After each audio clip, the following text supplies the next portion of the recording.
Aloha guys, hope everyone's doing well. My thing usually is with my editing. So I've been kind of known for my post work. I've been featured in Photoshop User Magazine. I've done, work with Apple, Adobe, Wacom. So editing is kind of my thing, with photos at least. Video, I'm still a work in progress, but at the same time, color grading I feel pretty good with.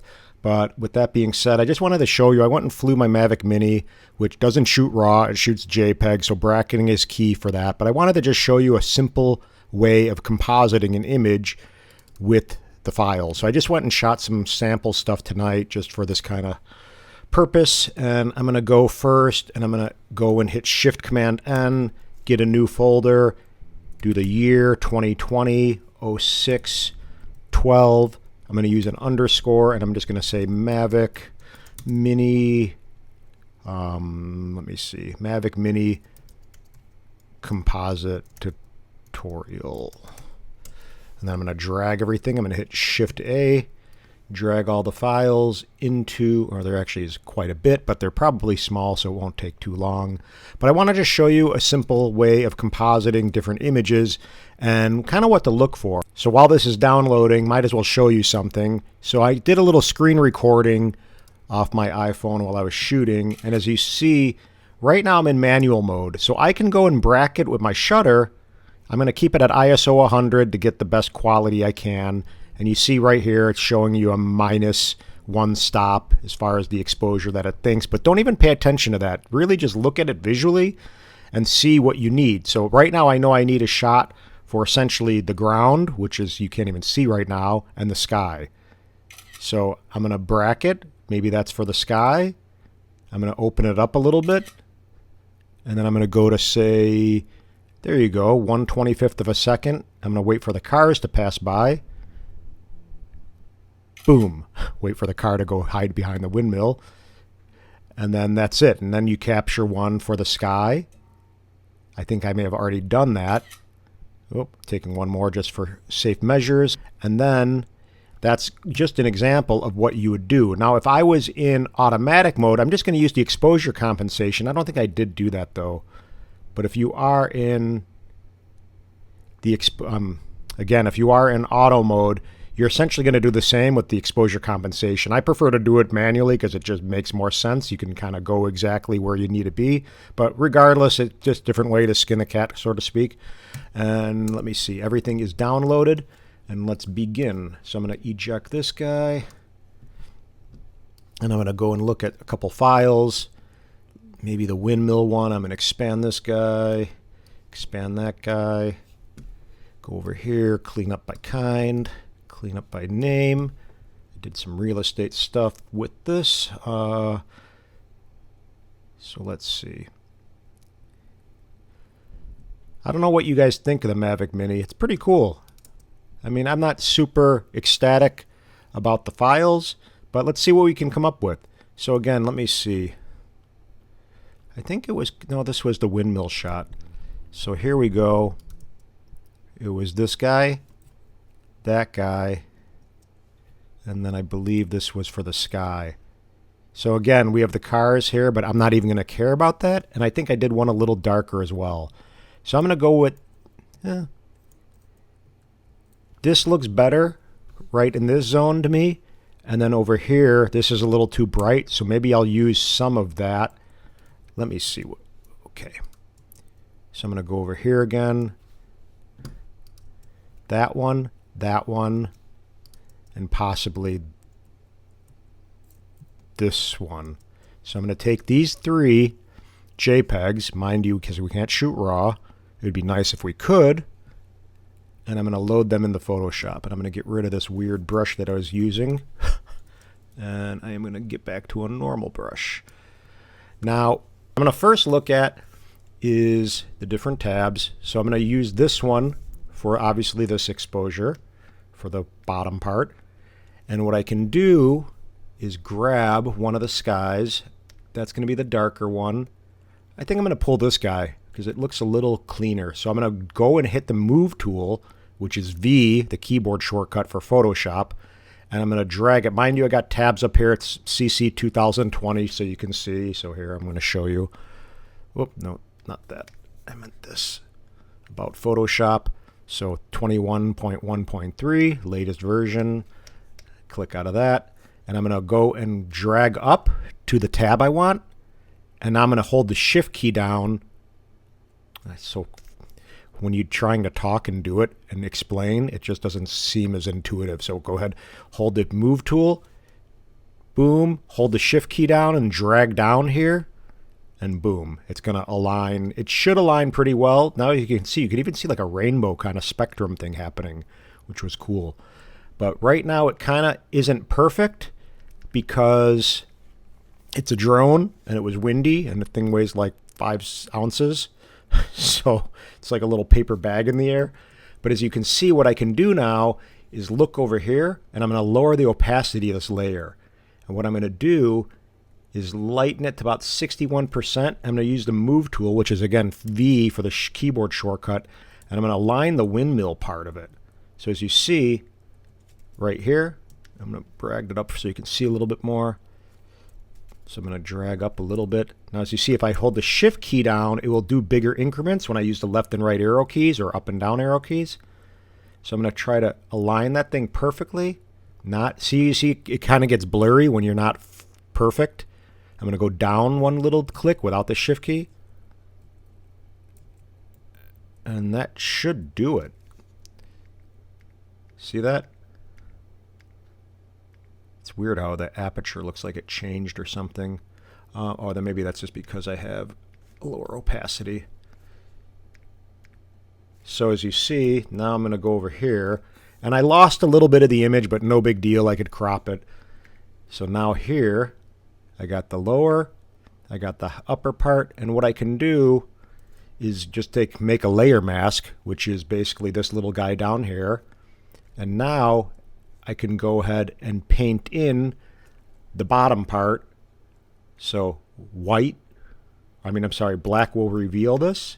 So I'm going to make sure I have black as my foreground color. And I'm just going to paint in this guy. Now I got to watch the top of the tree line because again it didn't align perfectly. And what I can do there is probably go with white and then just kind of, there you go. As you see, it kind of, even if it was a little blurry, honestly you can get away with it because of the tree line, but you want this little tower to be, in focus. You don't want it to look like that. But see, the trees are kind of getting a little weird here. So you can maybe even, let me see, I'm going to use a little lower opacity and just kind of blend it essentially. The real key thing is the line, like the tree line to the horizon and the windmill and everything being focused. I mean, realistically, again, this isn't like I'm just doing it for tutorial sake, but right now you got this and then you got that. I don't know, maybe that doesn't look that good actually. Let me try again.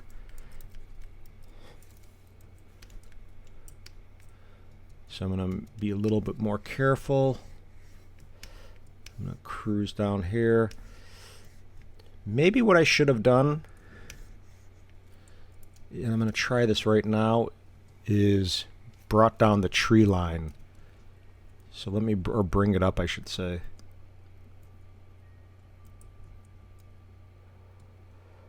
Okay. I think that may be better. So I'm going to try over here. And again, a lot of it's just trial and error. So no, that's not what I wanted. Now let me see if I get a little darker here, what will happen. See, now it's kind of all right. That's what I needed to do, not the windmill. And now what I can do from here is crop it. Now again, mind you, I'm not even that familiar with the Mavic Mini because I just got it recently. I'm going to use original ratio. I'm going to crop this guy. And yeah, I'm going to lose a little bit, but no big deal. It's just a sample. And now what I can do is maybe go a little bit further with this and go into, say, filter, camera raw filter, which is essentially the camera raw dialog box. And now I could punch up the color a little bit. I'm going to turn that little highlight warning off. maybe go and do the dehaze a little bit. But you see what's happening?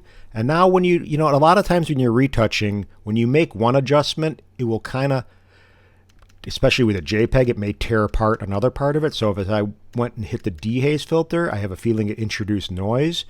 So you see that? It's kind of grainy, but I can go in here in this tab right here, 3 tabs over, do a little luminance, do a little luminosity, whatever, and remove that. And as you see, it looks a lot better. Let me see, maybe not so much. A little noise is fine. And then I'm going to hit OK out of that. And voila for the sky. So the sky looks killer, right? So I'm not even paying attention, because what I'm going to do now is make another mask and kind of get rid of some of the oversaturation of the greens. So what I'm going to do is just kind of go here. Well, maybe not so much. Actually, it looks pretty good. But maybe a little less. And just kind of do 50% opacity. And I'm just kind of revealing the original file that I just kind of tweaked.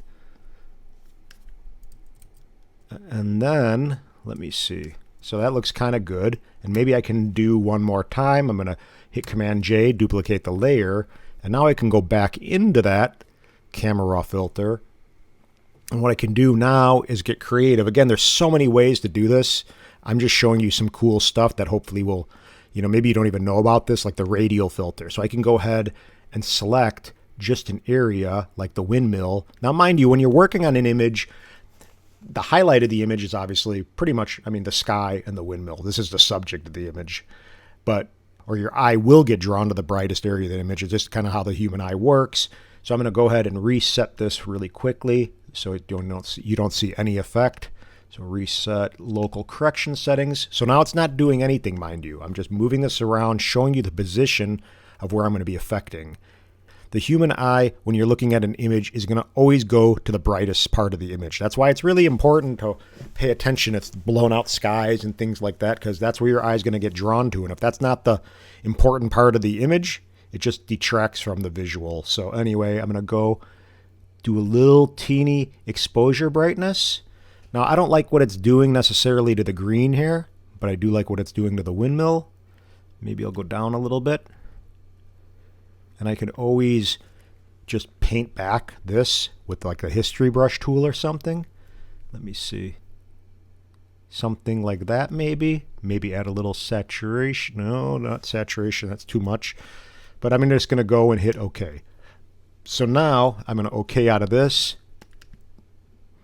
And what I can do is, you see, I can keep on using these layer masks. So I can basically just keep on painting back in any area that I don't want to affect.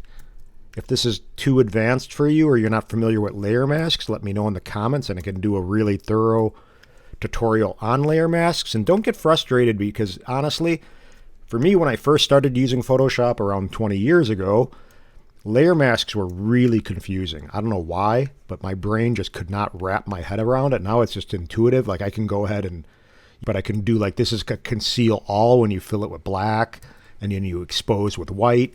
But there's all kinds of different ways to utilize layer masks, and they're actually super functional, and I use them almost every single day of my life for a long time. So I love them. It's a really easy way to get creative with your file. Now mind you, what I did, you know, I could actually get rid of this. I'm going to hit the whole left side of the keyboard and get rid of this little guy. And you see what I can do. I can keep on going.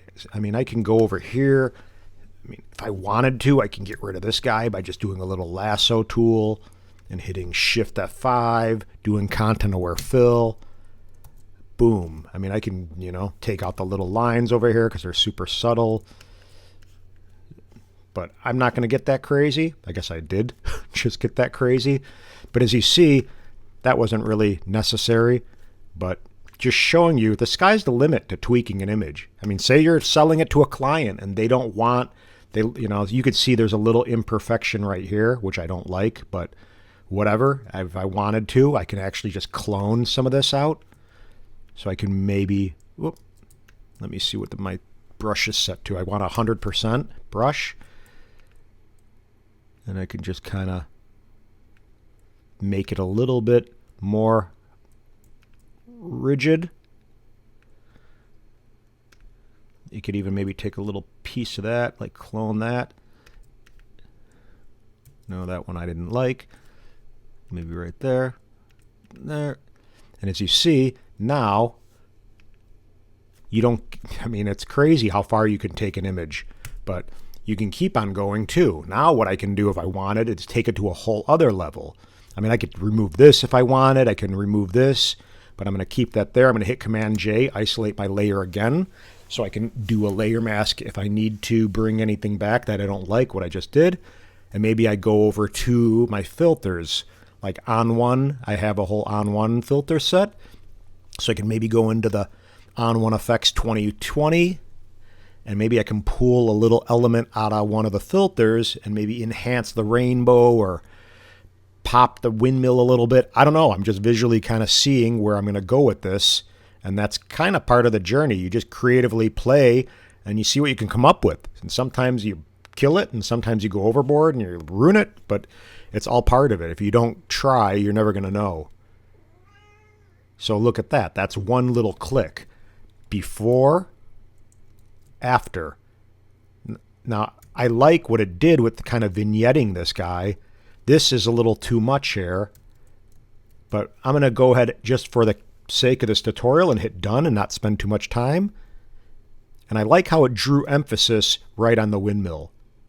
So I think I hit done. There we go. But I don't like what it did necessarily to this, making it kind of purple. And now we go over here and we hit layer mask. And now what I can do, as I said, I'm going to make a layer mask and I'm going to reveal with white. I'm sorry, or conceal with black. And as you see, now it's kind of like a little happy medium. Maybe I don't want it to be too unnatural looking. A lot of times when the clouds get too dark, it looks kind of weird. But I do like what it did over here. Let me see.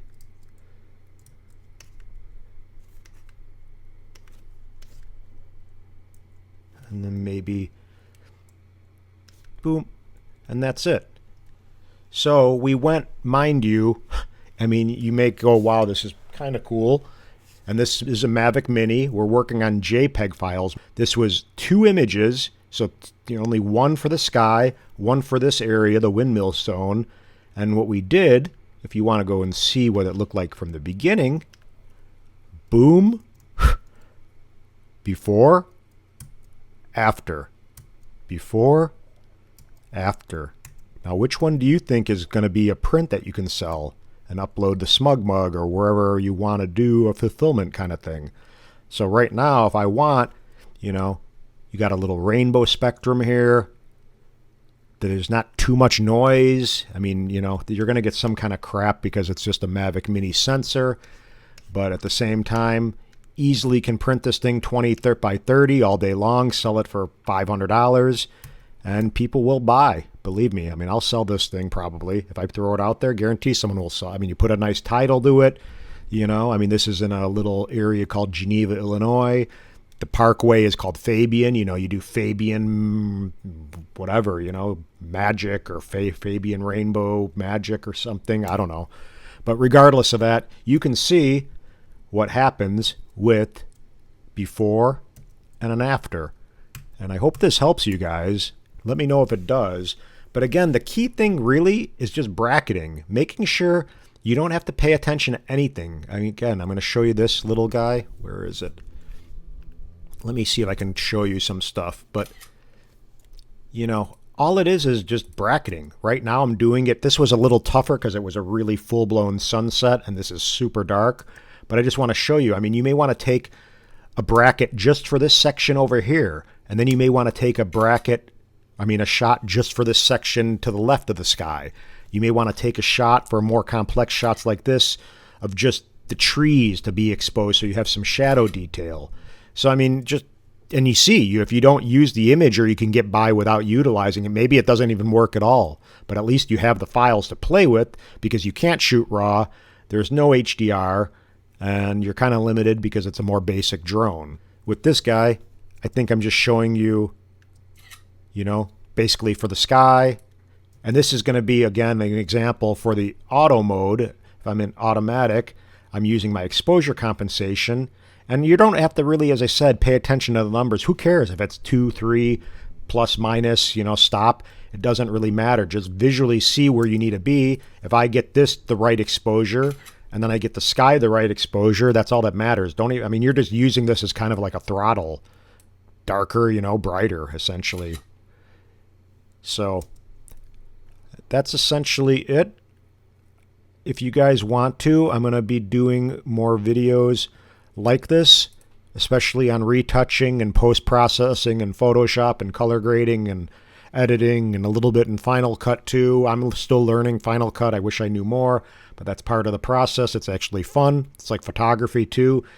I don't care who you are, how good you are, you're always able to learn something new in photography about your craft, like every day of the year. I mean, you can never not learn something new. I can work with master photographers who've been shooting for 50 years, and I could tell them something new that they didn't know, and vice versa.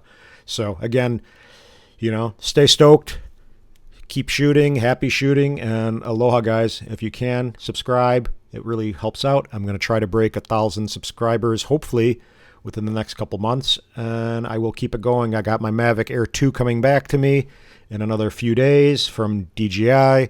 What else is there? Yeah, that's about it. So I'm going to be doing some stuff with that drone and talking about my 107 experience too, getting my license with Pilot Institute, and kind of give you a little guideline if you're wanting to maybe go and explore that 107 thing. It's pretty cool, actually. It's fun, and I think people will get into it once you start. So aloha. Bye, guys. Peace.